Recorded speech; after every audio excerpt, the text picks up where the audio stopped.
Programang ito ay rated SPG. Striktong patnubay at gabay ng magulang ang kailangan. Maaaring may masiselang tema, lengguwahe, karahasan, sexual, horror o droga na hindi angkop sa mga...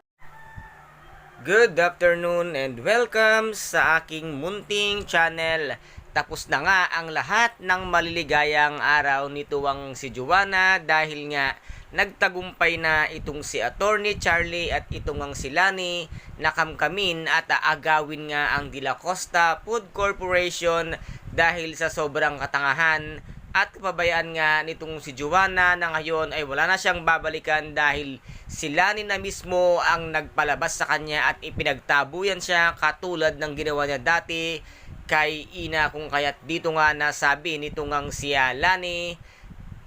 na ginamit ka lang namin para maagaw namin ang De La Costa Food Corporation dahil wala ka namang alam at ikaw nga ay utu-uto at tanga-tanga na ngayon nga ay wala ka nang mahahabol pa dahil lahat ay pirmado mo, kung kaya't dito ay hindi alam ni Joanna kung ano ang kanyang gagawin nang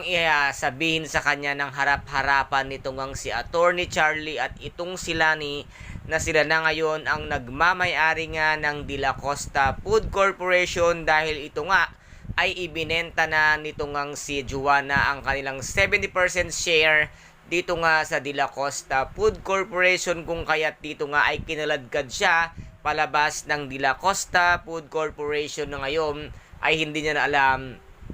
kung saan pa siya lalapit at ano ang kanyang unang gagawin para nga mabawi ang kumpanyang sinasabi niyang pag-aari niya dahil ito ay hindi rin naman niya pinaghirapan dahil inagaw lang din niya ito kay Lola Aures, kung kaya't ngayon ay wala na rin ang lahat ng ipagyayabang at tiyabang nitong ang si Joanna na ngayon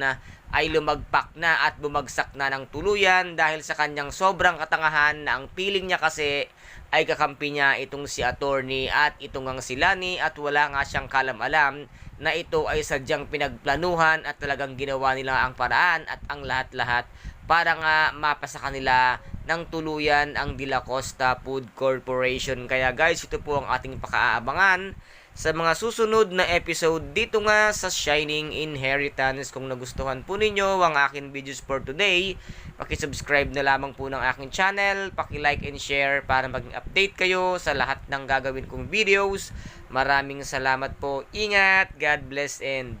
bye-bye!